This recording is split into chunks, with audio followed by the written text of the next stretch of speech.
Good morning, and welcome to our webinar, Empowering Apps in Health and Wellness Management. I'm Rhonda Honeycutt, and will serve as today's moderator.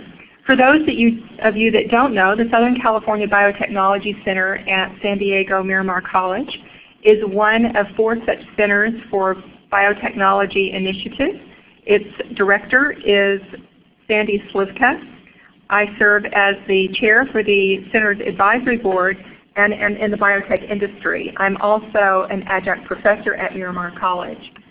The mission of the SCBC is to facilitate industry and education partnerships, ensuring that our local industry is provided with a well-trained, industry-ready workforce. The SCBC supports regional programs in biotechnology, in medical laboratory technology, and now in wireless health training. The workshop that we will talk about today was developed and tested as part of our Wireless Health Training Center. Joining me this morning is Tracy Milani, an adjunct faculty member at Miramar College and a member of our Wireless Health Center faculty. Welcome, Tracy. Thanks, Rhonda. I'm happy to be here. We have our learning objectives for today listed here. So it is our intention to pique your interest in applying wireless health to the community health setting and to let you know about educational opportunities that SCBC will be providing this fall. But before we get started, I wanted to let you know that you can ask questions during the presentation, and we will address those at the conclusion of the presentation today.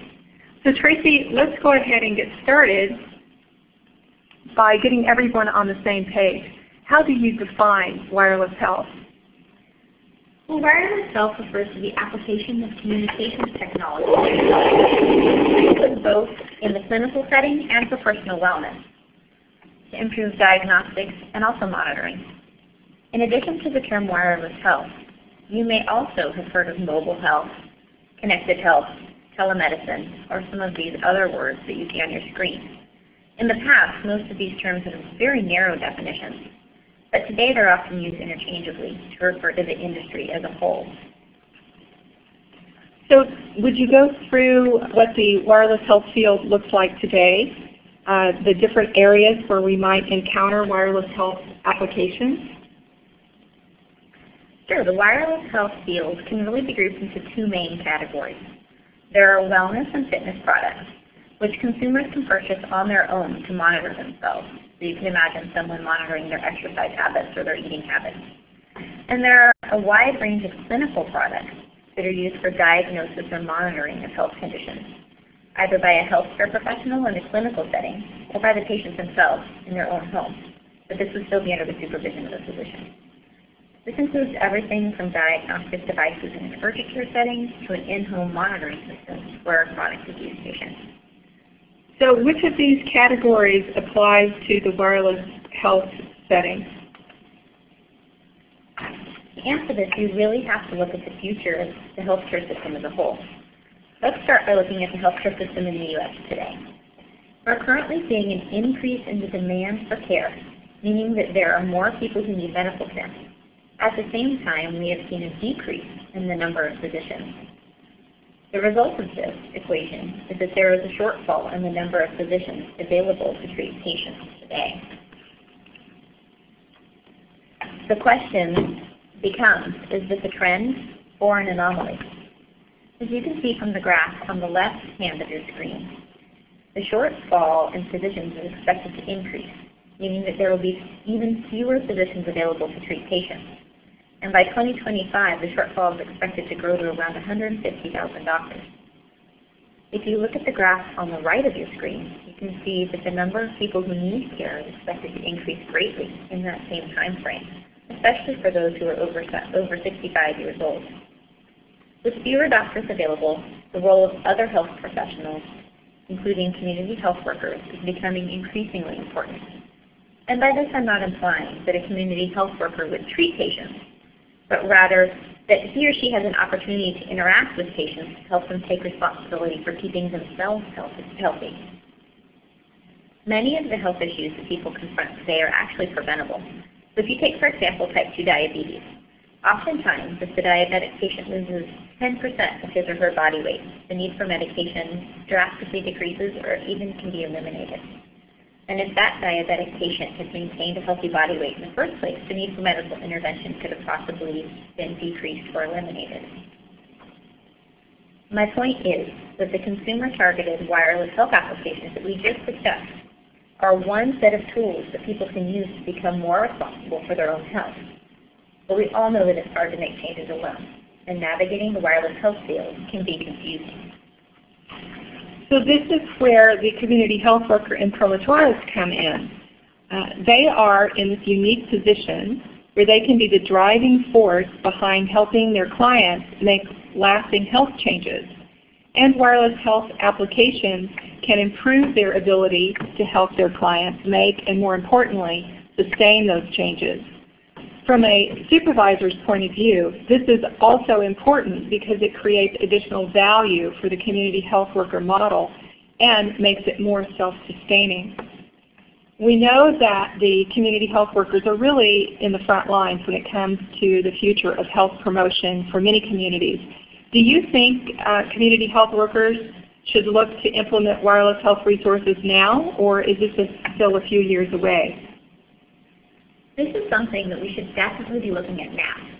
It is estimated that in 2011, there were over 6 billion mobile cellular subscriptions. So you can imagine how high those numbers would be today by looking at the trajectory of the lines on the graph.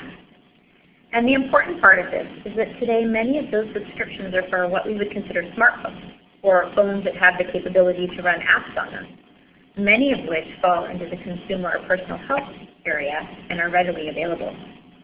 So patients can readily interact with apps, increase resilience, and decrease stress, or to track sleep patterns, or even to participate in exercise programs remotely and without the price tag of a gym membership.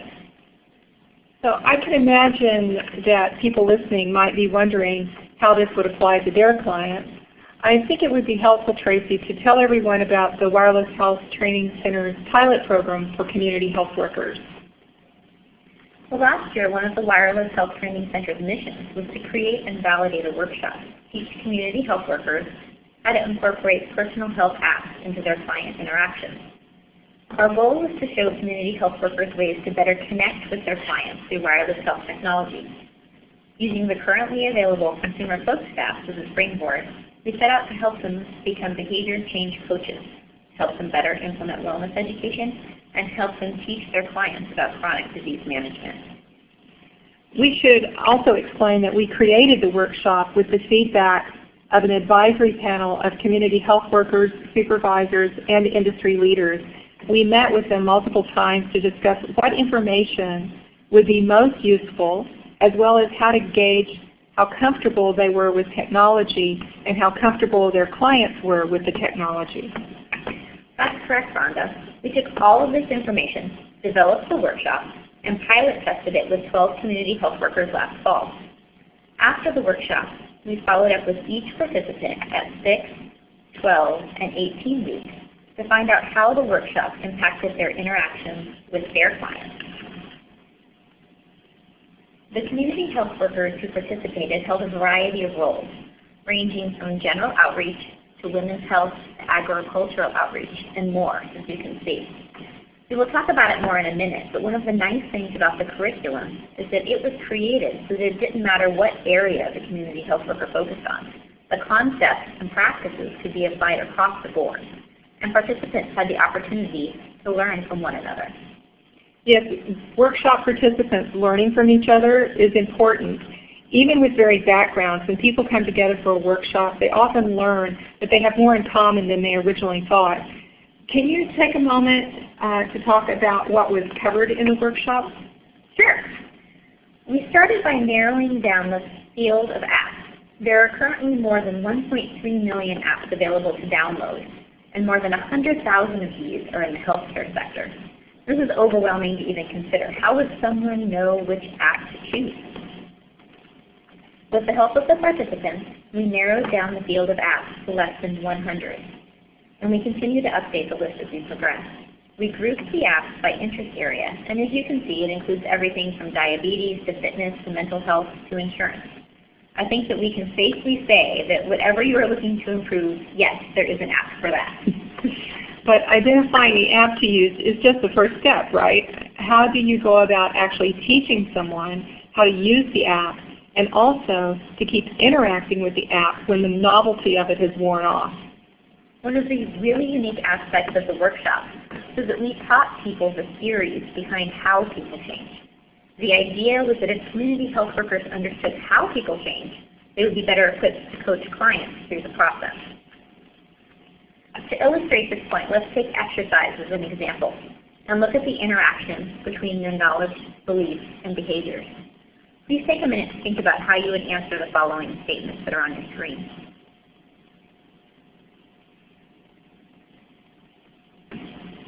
If you answered yes to the first two and no to the last one, you're not alone.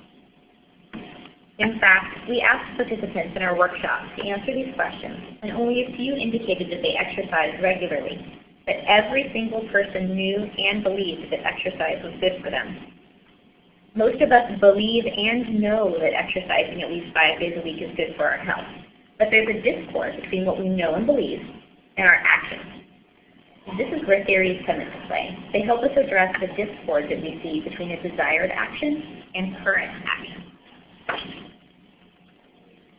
There are many theories of behavior change out there, and we've talked about the highlights of some of the more useful ones in the workshop. But we really focus specifically on the stages of change theory with participants. This theory says that people move through a series of stages, from not even thinking about making a change all the way to having that change be a regular part of the day-to-day life. There are 5 stages in total, and clients can relapse back to an earlier stage at any point. So while one person may be in what is called pre-contemplation, or not ready to even consider making a change, another may be in what's called preparation, and ready to receive information about making that change. The important part here is that the app that a community health worker chooses to introduce to a client must be in line with the client's stage of change in order for the client to move along the continuum and toward adoption of the desired behavior, whether it's eating more nutrient-dense foods, exercising more, conducting monthly breast exams, or enrolling for insurance coverage.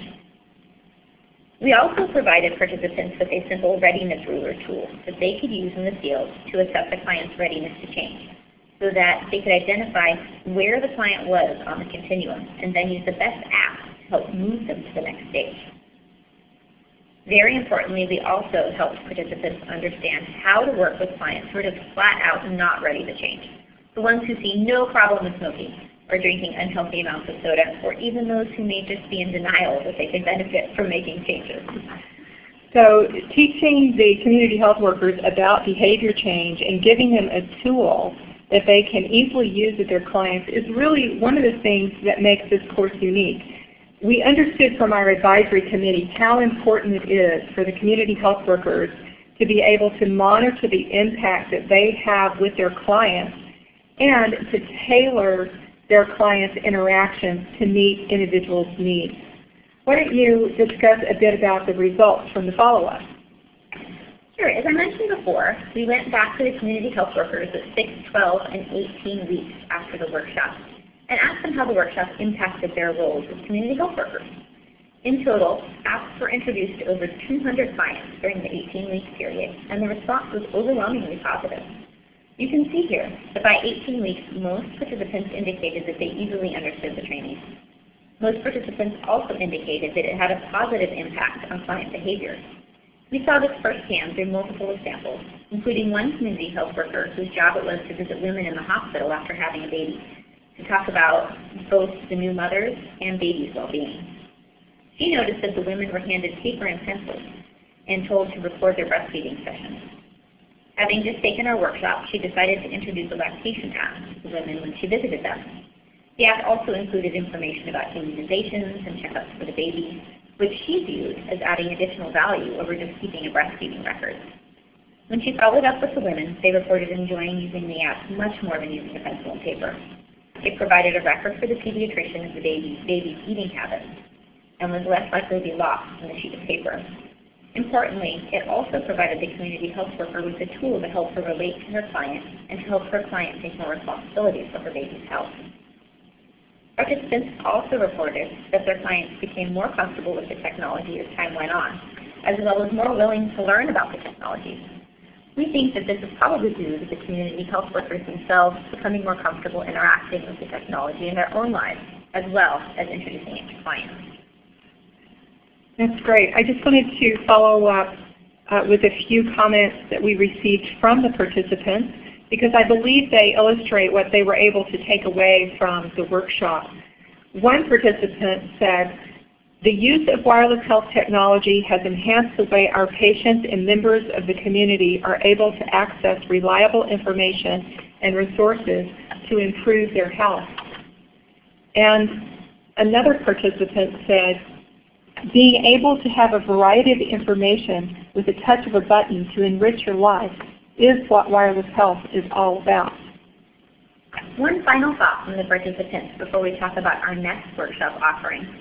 At 12 and 18 weeks, every single participant thought that wireless health should be introduced across their entire organization to engage clients more fully and to improve health outcomes. This really speaks to the versatility and broad application of wireless health.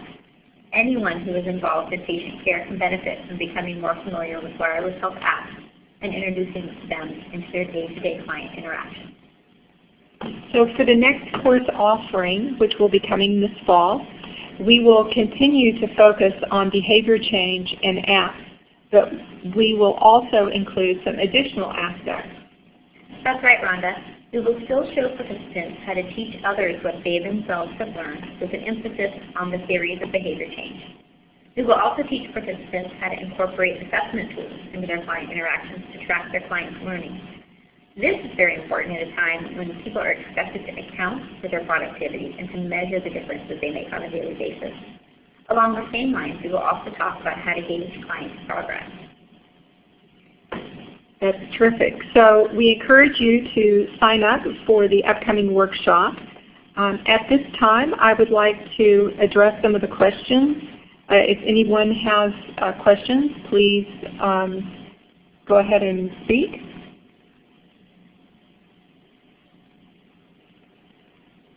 Okay, so if there are no questions, I'll mention that the courses can also be offered in Spanish as well as English, depending on the needs of our prospective participants. So thank you, Tracy, for joining me today, and thank all of you on the webinar. We look forward to meeting you in person at one of our upcoming workshops. Please feel free to email us with any additional questions at info@sbdcwirelesshealth.net.